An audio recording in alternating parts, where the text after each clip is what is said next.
Who is this? Oh, okay. Oh, hey, how are you? Sorry, I didn't know who that was. How are you? Oh, no, I'm sorry. Yeah. Of course.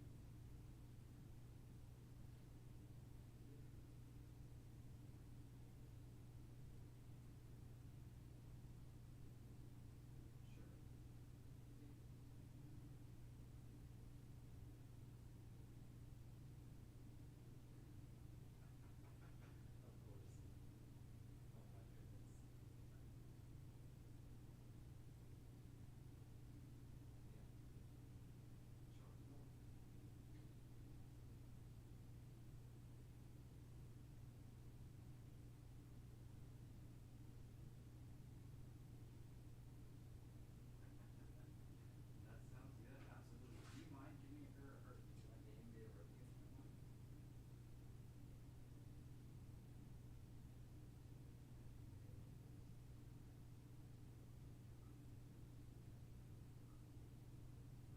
You said Clarice is the first name? I'm sorry. Awesome. Perfect. All right. Perfect. We will get that taken care of. Thank you. No, of course not. We just spoke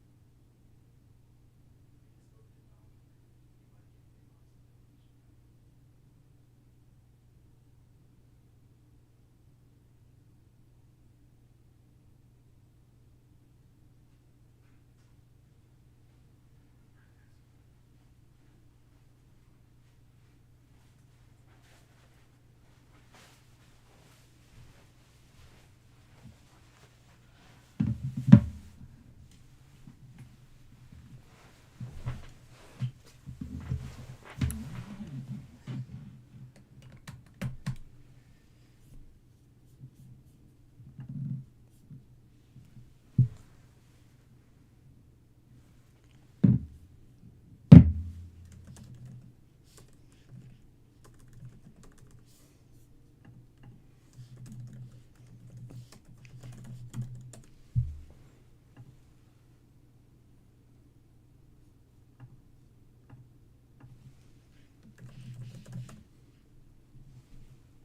the doctor. Do you mind giving me some information?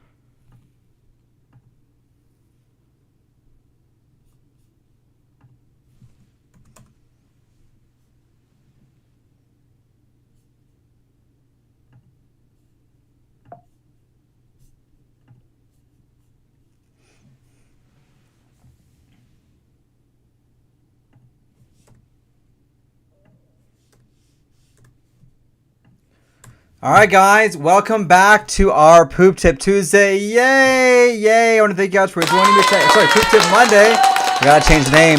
So for joining for the first time, my name is Dr. Islam, and yes, I am your poop guru. On Mondays, I go live on my social media streams, answer your questions you guys have. If you have a question, put it in the comments down below so I can read those questions and hopefully answer them in the next 30 minutes or so. All right, I'm excited to be joining you. I'm excited to get back on schedule. I know on Labor Day, last Monday, I was off. You guys are off. Hope you guys had a great Labor Day weekend. It's been a while, so I spoke to you guys as well. And hope you guys had a great weekend. Man, my weekend was on point. Yes, my Longhorns, they won. They beat Alabama. I was so excited. You know me, I'm a huge Longhorn fan. And the football games were on point as well. The Cowboys won yesterday, 40-0. My goodness. What a game. It was a great football weekend. I'm so happy that football is back. All right, if you're joining for the first time, my name is Dr. Islam, and yes, I'm a board-certified gastroenterologist trained at the Mayo Clinic. Every Monday around this time, I go live on all my social media streams to answer your questions you guys have for me as your poop guru. Think of me as the guy that can give you the information you need to make sure your gut is back on track. If you haven't already, don't forget to smash that like button, like, share, and subscribe, and let me know where you guys are watching this at, and let me know if you're watching this live or on the replay as well, because I like to know where my audience is, but also I want to see exactly if you guys are getting the video that I'm doing right now as well. So hope you guys join me today. We have a great show today on today's Poop Tip Tuesday. We'll discuss exactly what affects your poop and actually how your poop goes. We'll discuss exactly what it means to be constipated, what are some more common causes, and some of the remedies and things that I recommend as your poop guru. And I'm going to go over any questions you guys have in the live stream as well. So I'm really excited to start today. So first off, I'm going to talk about a topic that became known last week. Bruce Springsteen, the boss, he got hospitalized for peptic ulcer disease symptoms. What is going on and what happened? All right, so I'm a huge Bruce Springsteen fan. I love the boss. I listened to his music growing up, and I read that he got diagnosed with peptic ulcer disease and had to be hospitalized for that. What exactly is going on? So peptic ulcer disease, you may have seen this on my Instagram stories or reels where I talked about this last week. We'll go into more details. So peptic ulcer disease is actually whenever you have an ulcer in your stomach. And there are two main reasons why people can develop an ulcer. One is an infection from a condition called H. pylori, a very common condition. A lot of people have this. Comment down below if you've had this or you know somebody who's had this as well. A second common reason to get an ulcer is if you take a medication that can predispose you to develop an ulcer. Things like Aleve, naproxen, Advil, Motrin. This is known to tear up your gut, to make your gut worse, and develop an ulcer as well. So how do you know if you have an ulcer? What are the symptoms of an ulcer? Let me go over a couple of them. Number one is really bad pain right in your sternum, right in the middle right here of your chest where the microphone is. That is a very common symptom of an ulcer, especially a pretty significant ulcer. Number two is you have a poor appetite. You're not eating as much. You get full very quickly. These are signs of an ulcer occurring inside your stomach that can cause these symptoms to occur. Number three, if you have black stools, that is a sign of a bleeding ulcer, which you don't want to ignore or to just, blow off. Or if you're vomiting blood, that is a sign of an ulcer as well. Next, if you are anemic or your blood count is low, so even if your blood count is low and you don't see any loss of blood, that could be a sign of an ulcer as well. Or significant weight loss is unexplained, that could be a sign of an ulcer. So these are signs that we look for whenever we're talking to our patient to see exactly what is going on, and it helps bring up red flags to see if there's an ulcer or ulcer-like symptoms that could be causing issues. So I'm not Bruce Springsteen's doctor, but these may be the signs that his doctor wanted to see what's going on. So if I have someone coming, sorry, I can't speak. If I have somebody come to see me who has these symptoms and I'm worried about, hey, I think this person has an ulcer, what am I going to do? Well, the first thing I'm going to do is push you on a medication to help heal up those ulcers. So the only way to heal up an ulcer is to put you on an acid medication. You cannot heal ulcers naturally. You can't take supplements to help heal up an ulcers. You have to take an acid medication to heal up those ulcers. It's the only way it's going to get taken care of. Then number two, we're going to take a look with an upper endoscopy or a scope to see exactly what's going on so we can find out exactly if you have an ulcer. We can actually visualize, do you have an ulcer or not? And if we do, we can certainly treat it at that time and or find the cause of why you may be having the ulcer, whether it's taking biopsies for a reason, we can check for H. pylori, or to see exactly what is going on. Like, once again, I don't know, I'm not Bruce Springsteen's doctor, but this is most likely the steps that occurred whenever somebody has an ulcer to see exactly what's going on. If you are worried that you may have an ulcer, come see us at Lubbock Gastro. We can find out exactly what's going on and determine if that's the case. Let me know in the comments down below if you suffered from an ulcer and exactly what happened and what your experience has been. I would love to hear what you guys have to say. All right, so that's kind of our breaking news about what happened in the world today. If you're joining me for the first time, my name is Dr. Islam, and every Monday I go live around this time to answer your questions you guys have about your GI health. If you haven't already, don't forget to smash that like button, like, share, and subscribe. Also, let me know if you're watching this live or on the replay. I love to see where my audience is from. We've had people all over the world tune in live. And so let's see who's the winner today. If you have a question you want me to try and answer, put it in the comments down below so I can see if I can answer those as well. Christina, thank you for watching the live stream. New 3331, thank you for watching as well. So thank you for for doing that. And DJ Genus, thank you for watching every day as well. So let's answer your question. So Christina asks, what if the poop color is varied? Sometimes it can go lighter or darker. What does that mean? So poop color is a very important topic. So let's talk about this. So out of all the things you can do to make sure that you are healthy, the most important thing you can do is literally spend a couple of seconds looking at your poo before you flush it down the toilet. Your poo is the check engine light to see exactly what's going on in your body, and your poo will tell you if there's something bad that's going on. So what we need to determine is what is considered normal poo and what is considered abnormal poo. So let's talk about the normal. Normal is brown. Any shade of brown, whether it's light brown, dark brown, or any brown, brown is exactly what you want to. That's the color that you want. What's also considered pretty normal is yellow. Yellow can be a sign of either fat or bile that's secreted into the colon and goes into your stool. That's considered normal as well. Green is considered normal as well, and that's perfectly fine. Green can be due to vegetables, plants, or maybe you had something green that could be causing your stool to be green. That is perfectly normal.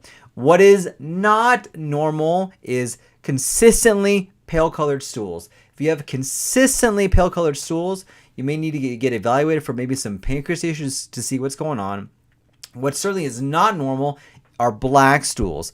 Black stools are a sign of bleeding in the upper GI tract, and that's something that needs to be investigated to make sure everything's doing okay and to make sure nothing's bad's going on. And certainly any blood in the stool, even a little bit of blood, even a small speck of blood is never normal and should not be ignored and should be evaluated to see what's going on. Unfortunately, I've diagnosed plenty of individuals who had what they thought was just hemorrhoidal bleeding or a little bit of blood, and in which they did not realize that something was going on inside their colon until we actually took a look, and we actually were able to save their life to prevent them from developing something bad in the future. So don't worry about what is normal, because it's perfectly fine, and it's okay if your stool color changes as long as it changes within the normal spectrum of what we're looking for.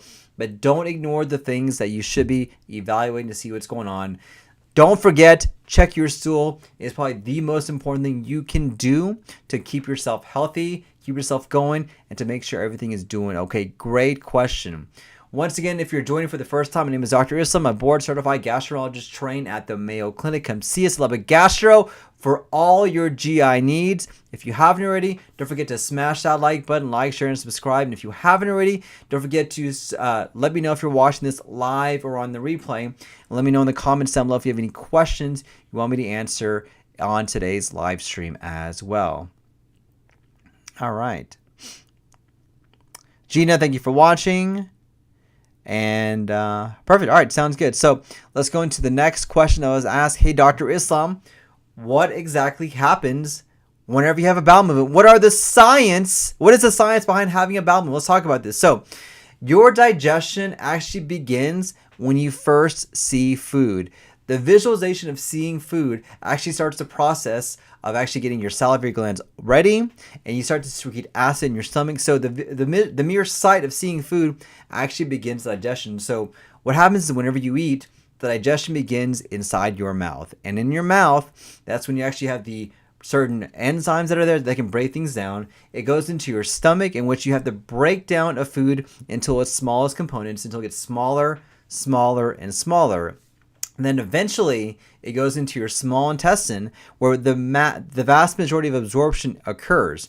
And if you have a problem in your small intestine, this can lead to certain malnutritional disorders, including things like vitamin deficiencies and mineral deficiencies as well. So we tend to focus on small intestinal diseases if we're worried about some sort of deficiency or something else going on. And as it snakes through the whole entire small intestine, it will eventually go into your colon, where you have further absorption of water and you release anything else that you don't need. Now, what exactly can affect what's going on whenever you have bowel movement? It's pretty much anything that goes from the mouth all the way to your bottom. Any part of that area that can be affected can affect how you poop and the frequency of pooping and any change in your pooping as well. So there are about 6 things I try to break it down into in terms of what can actually affect your stool. So number 1 is how healthy your GI tract is. This is probably one of the most important things that we can change and we can adapt. If you have a healthy gut, there's an excellent chance you'll be pooping in a healthy way and you won't have any issues. And if any part of your gut is unhealthy or affected, that can really affect how you poop and how you use the restroom as well. Number 2 is diet. You are what you eat. And if you eat like crap, you're going to feel like crap, and you may even poop like crap as well.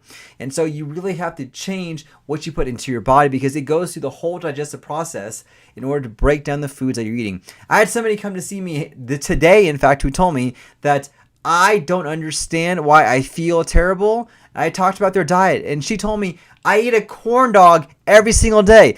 Let me tell you, eating a corn dog is not the way to improve your diet. It's not going to make things better for you. And so what you eat is really going to affect how you feel as well.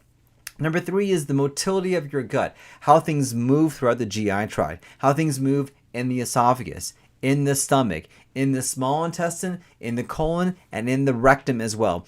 Any part of your GI tract that is affected by its motility is going to affect how you poop and how you use the restroom as well. Number four certainly is stress. Stress plays a huge role in the way our GI tract works. Stress can slow down your gut to make it harder to use the restroom and make reflux symptoms worse and constipation worse, or it can speed up your gut to make constipation better but make diarrhea a lot worse as well. So stress certainly plays a role when it comes to your gut health as well. And then number 5, medications that we take. The common medications that can affect your gut include blood pressure medications and pain medications as well. And this can really affect what's going on. And then lastly, lifestyle. How you work out. Do you work out? Do you sleep correct? These are things that can really affect what's going on inside your GI tract as well. So if you want to figure out if your GI tract is out of whack or not working correctly, we want to pinpoint these 6 things to see if we can make an adjustment to that, make it better, and hopefully improve what is going on whenever you have any gut issues as well. So just kind of keep that in mind. All right. Question from Daily Markets: is milk and magnesium safe to take every single day? So the general answer to this is typically yes, it is safe to take every single day. Keep in mind, though, you always want to speak to your healthcare provider about whether you can take a medication for that. And my question for you and for anyone who has to take this every single day is, why are you taking this every single day? Is there something going on that we need to address? Is there something going on that we need to assess? Is there something going on that we need to determine if there's something that we need to get taken care of or to fix as well? And so you want to understand the reason why are you having to do that? And if that's the case, we need to find out exactly what can we do to get that taken care of. And come see us where we can help determine if that's the case as well. All right, great question here. Let me check a couple of things here, guys, because I need to make sure. So once again, if you're joining me for the first time, my name is Dr. Islam, and yes, I am your poop guru. My passion is to give you guys the best tips and tricks so you can live your best life, so you can understand what's going on, and also make sure that we can get your health taken care of in a fashion, in a way that is good for you, that is not made up of pretty much information that's not based on science. If you haven't already, don't forget to smash that like button, like, share, and subscribe. And if you haven't already, don't forget to subscribe to my channel and newsletter, where you can get great tips and get information that's accurate and hopefully can help out with your GI tract as well. So perfect. All right, next question I got here from Hello Boy. What are my thoughts on colon cleansing? All right, I love this question because colon cleansing sucks. It's terrible. It's not good for you. And there's no reason why you need to take a colon cleanse at all. Colon cleanses are not good for your gut. They're not good for your GI tract, and they can cause a lot of complications that can occur as well. So I am not a fan. In fact, I've had to send patients to surgery who took colon cleanses because they actually caused a complication from that. So absolutely, positively, do not take a colon cleanse. It's not good for you. It's not going to help out. It's going to make things worse for you. I do not recommend that. Don't do it. Don't do it. Don't do it. Don't do it. All right, next question. Hey, Dr. Islam, what are common causes of constipation and what are some options that we can do to hopefully get constipation taken care of. So a lot of people are suffering from constipation. When you look at the data, millions of people have constipation as an issue, and it can be an annoying issue because it's not only the inability to use the restroom, it can certainly cause other issues as well, including bloating, distension, nausea, vomiting, and things like that. So what are some common causes? So number one, we know that diet plays a significant role when it comes to constipation. If you have like I said before, a crappy diet, you're going to eat crappily, you're going to feel crappily, you're going to poop crappily as well. And a diet that's low in fiber is not going to make anything better for your GI tract. Number two is lack of water. Sometimes when we don't drink enough water, that can cause your gut to slow down, to decrease the motility, to make it more likely for you to be constipated as well. We know number three, lifestyle changes can make constipation worse, whether it is lack of sleep, lack of stress, or just not feeling good. We're not doing the habits that we need to do to hopefully help out with constipation.